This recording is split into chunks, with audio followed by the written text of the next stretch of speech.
The United States and its NATO allies launched military operations in Afghanistan days after the September 11, 2001 terrorist attacks.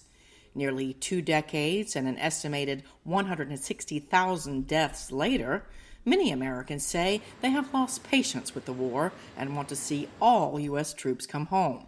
A recent Eurasia Group Foundation survey found that most Americans from both major political parties support the intra-Afghan peace talks backed by the Trump administration, which were launched in Doha on September 12th.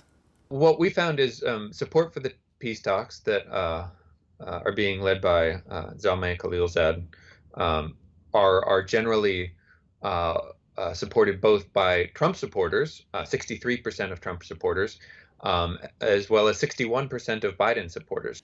At the start of the talks, Secretary of State Mike Pompeo said the U.S. military is on track to withdraw all troops from Afghanistan by the spring of 2021. The United States has reduced its forces there to around 8,600 since signing the deal with the Taliban in February. The Eurasia Group Foundation poll found that since last year, those who believe the U.S. should stay in Afghanistan until all enemies are defeated has dropped by half, from 30% to 15%.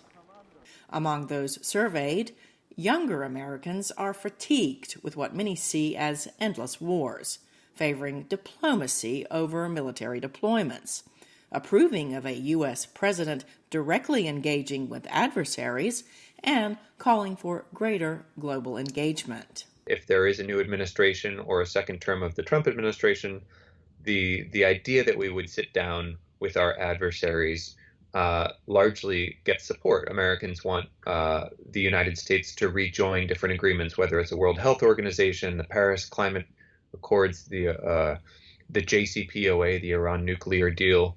70% supported rejoining agreements like that. Democratic presidential candidate Joe Biden says he supports the Afghan withdrawal plan, but wants the Pentagon to leave a small military force there to counter any threat of terrorism in post-war Afghanistan. Cindy Sain, VOA News, Washington.